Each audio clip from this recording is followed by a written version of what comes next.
Bila Anda ini tidak mengetahui tentang kesalahan-kesalahan berbudidaya jamur tiram, biasanya hasilnya itu tidak sesuai dengan apa yang kita inginkan.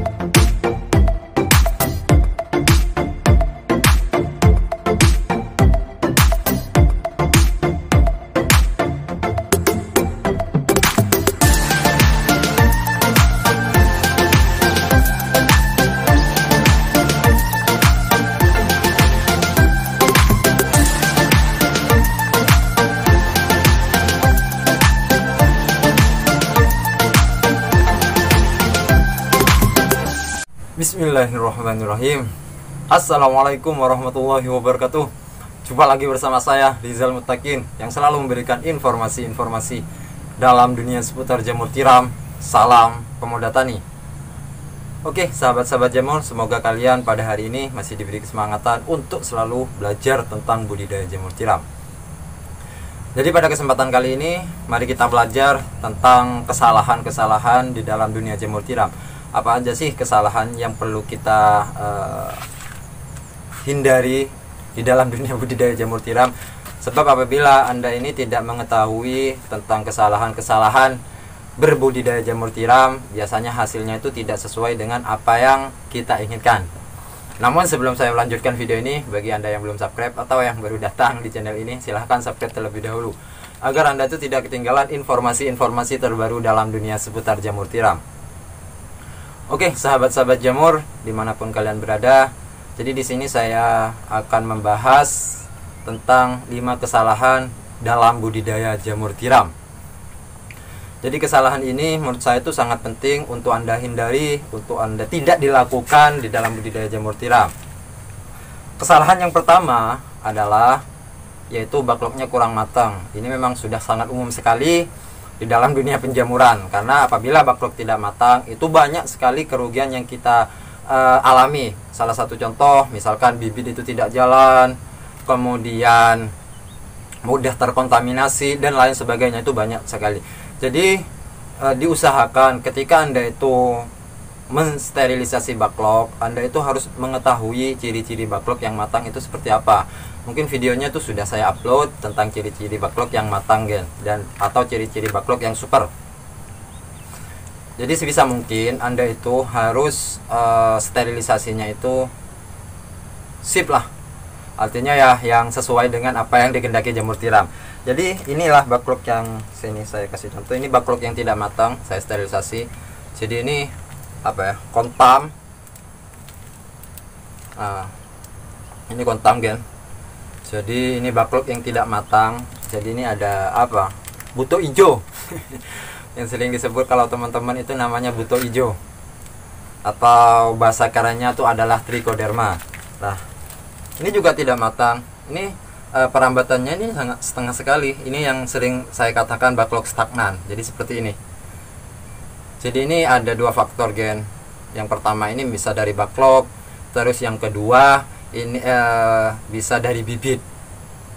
Oh, ada 3 faktor ternyata. Yang ketiga itu bisa kadar airnya terlalu banyak. Kalau kadar airnya terlalu banyak itu biasanya jalannya miselium itu sangat lambat sekali. Oke, jadi sebisa mungkin Anda itu backlognya harus benar-benar sesuai dengan yang dikehendaki jalannya miselium. Terus yang kedua adalah kualitas bibit yang kurang baik. Apa mas yang disebut dengan kualitas bibit yang kurang baik? Jadi yang disebut dengan kualitas bibit yang sangat baik, yang pertama itu jangan memilih bibit yang sudah tua. Artinya yang sudah tua itu apa ya? Kadang di di botol itu sudah tumbuh jamurnya. Itu biasanya itu daya perambatannya itu sangat minim sekali. Jadi kalau misalkan daya perambatannya itu sangat minim sekali, otomatis dia sangat berpengaruh ketika ditanam ke media backlog. Jadi contohnya itu seperti ini. Ini contohnya. Jadi contohnya itu seperti ini. Ini memang backlog yang stagnan. Jadi seperti ini backlog yang stagnan itu. Oke. Jadi sebisa mungkin bibitnya Anda itu harus yang berkualitas lah. Terus yang kedua adalah jangan memilih backlog yang kontam gen. Misalkan salah satu contoh, di bagian atasnya tuh sangat putih, kemudian di bagian bawahnya tuh ada yang kontam. Jadi itu apa ya? Ya sebisa mungkin lah dihindari penggunaan bibit seperti itu. Itu salah satu menjaga meminimalisir terjadinya kontaminasi. Oke, jadi inilah gambarannya dari bibit yang terkontaminasi itu seperti ini. Ini adalah bibit yang sudah kena kontaminasi gen. Jadi seperti ini ya. Terus yang ketiga adalah perawatannya yang kurang maksimal. Jadi perawatannya ini sering saya sampaikan.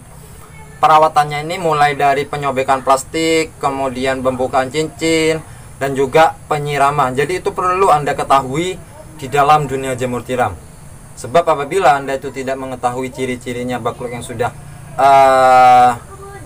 tidak tahu perawatannya, biasanya itu tumbuhnya jamur tiramnya itu kurang maksimal sih, kurang. Jadi sebisa mungkin itu harus disiram lah. Penyiramannya itu saya tidak memacu dengan 2 atau 3 kali sehari waktu penyiramannya itu. Penyiramannya itu sesuai dengan kondisi kumbung Anda. Jadi diusahakan di kumbung Anda itu ada yang namanya namanya hygrometer. Hygrometer itu alat yang mengukur suhu dan kelembapan kan.